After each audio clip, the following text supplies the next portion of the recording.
بسم اللہ الرحمن الرحیم۔ جمع کے دوران بیوی اوپر اور خاوند نیچے ہونے کا نقصان۔ مباشرت کی بدترین کیفیت کیا ہے؟ مباشرت یعنی بیوی سے جمع یا ہم بستری کی سب سے بدترین کیفیت وہ ہے کہ مباشرت کے وقت مرد نیچے اور عورت اوپر ہو۔ مزید تفصیلات سے پہلے آپ کو میاں بیوی کے تعلق میں کچھ مسائل جن کا جاننا ضروری ہے۔ ایسے مسائل جن کا جاننا میاں بیوی پر ضروری ہے مگر وہ نہیں جانتے کیونکہ دینی کتاب ہم پڑھتے نہیں اور عالم دین سے پوچھنے میں ہمیں شرم آتی ہے۔ ویڈیو میں آگے جانے سے پہلے آپ سب لوگوں سے گزارش ہے کہ ویڈیو کو لائک اور چینل کو سبسکرائب کر دیجئے گا اور ویڈیو کو آخر تک دیکھیے گا۔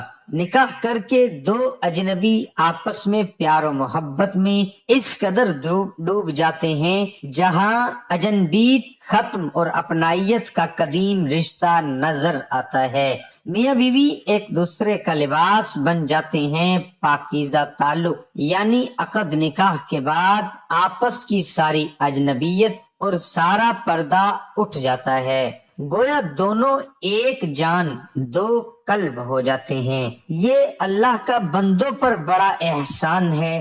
میاں بیوی کے جنسی ملاپ کو عربی میں جمع اور اردو میں ہم بستری سے تعبیر کرتے ہیں۔ جس طرح اسلام نے نکاح کا پاکیزہ نظام دیا ہے، اسی طرح جمع کے بھی صاف ستھرے رہنما اصول ہیں۔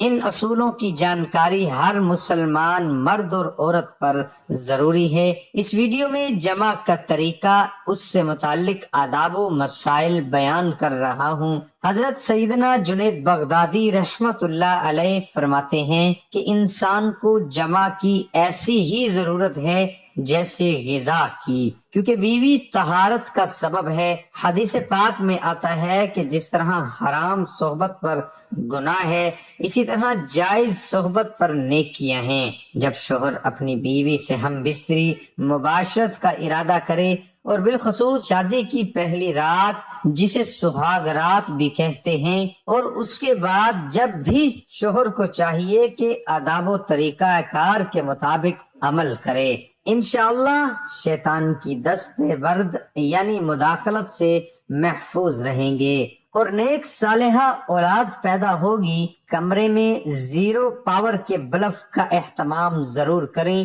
اور اگر کپڑے بالکل اتار کر ہم بستری کرنا ہے تو ایک بڑی چادر دوران ہم بستری اپنے اوپر اوڑھ لیں تاکہ پردہ پوشی ہو سکے۔ بالکل ننگا ہو کر ہم بستری کرنا گدھا گدھی کی طرح جفتی کرنا کہلائے گا، جو کہ شریعت کے نزدیک ناپسندیدہ عمل ہے۔ قرآن و حدیث کے اشارات و تصریحات سے اس کی نفی ہوتی ہے، لیکن مباشرت کی اس کیفیت میں طبعی نقصان کا پہلو پوشیدہ ہے، اس لیے کہ اس صورت میں مرد کی منی کا اخراج پورے طور پر نہیں ہوتا، عضو تناسل میں اس کا کچھ حصہ رہ جاتا ہے جو بعد میں سڑتا اور نقصان اور فساد کے مختلف صورتیں اختیار کر لیتا ہے۔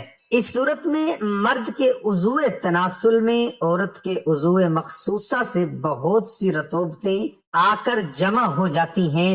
یہ بھی مختلف پہلوؤں سے نقصان کا باعث ہے۔ اس کا مستقبل نقصان اپنی جگہ ہے کہ جمع کے اس حیث میں استقرار حمل اور بچے کی پیدائش کا امکان بہت کم رہتا ہے۔ کہا جاتا ہے کہ مباشرت کی یہ صورت وہ عورتیں اختیار کرتی ہیں جن کا جنسی جوش و جذبہ نوجوانوں کے غیر معمولی طور پر پڑا ہوا ہوتا ہے۔ مرد کی شرمگاہ عورت کی شرمگاہ میں داخل ہونے سے پہلے داخل ہونے سے عورت اور مرد دونوں پر غسل واجب ہو جاتا ہے، چاہے منی کا انزال ہو یا نہ ہو۔ حالت جنابت میں سویا جا سکتا ہے، تاہم فجر سے پہلے یا جو وقت ہو اس نماز کے واسطے غسل کر لے تاکہ بلا تاخیر وقت پر نماز ادا کر سکے۔ حالت جنابت میں قرآن کی تلاوت نہیں کر سکتے مگر ذکر و اذکار، دعا و سلام، کام کاج،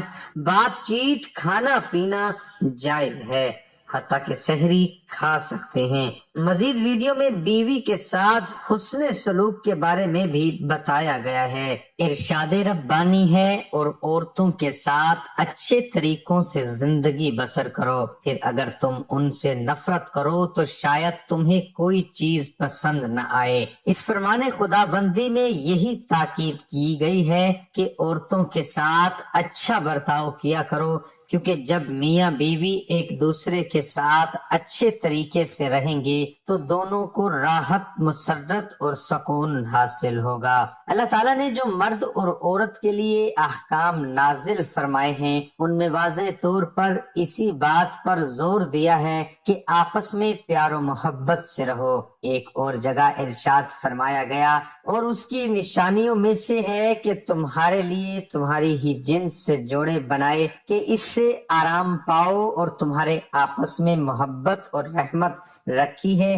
بے شک اس میں نشانیاں ہیں غور و فکر کرنے والوں کے لیے۔ اللہ کے اس فرمان میں یہی بات بتائی گئی ہے کہ میاں بیوی آپس میں صلح امن اور یکجہتی کے ساتھ رہیں۔ غرض یہ ہے کہ بیوی کے ساتھ ہر وقت بھلائی کرنے کا درس دیا گیا ہے۔ بیوی سے حسن سلوک، مردوں کو چاہیے کہ اپنی عورتوں کے ساتھ حسن و سلوک سے پیش آئیں۔ حضور صلی اللہ علیہ وآلہ وسلم نے اہل خانہ کے ساتھ ہمیشہ بہت عمدہ سلوک کیا، بلکہ آپ کا تو حسن خلق بھی بے مثل ہے۔ اللہ تعالیٰ نے اپنے کلام پاک میں عورتوں کے بارے میں ارشاد فرمایا ہے، وہ تم سے پختہ عہد لے چکی ہیں۔ سورۃ بقرہ میں خاوند بیوی کا تعلق انتہائی بلیغ الفاظ میں اس طرح سمویا گیا ہے، عورتیں تمہارے لیے لباس ہیں اور تم عورتوں کا لباس ہو۔ اللہ تعالیٰ ہمارے اندر اسلامی غیرت و حمیت پیدا کرے،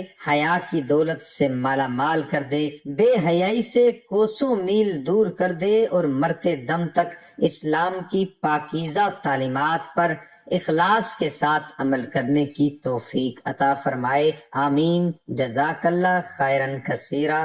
اللہ ہم سب کا حامی و ناصر ہو۔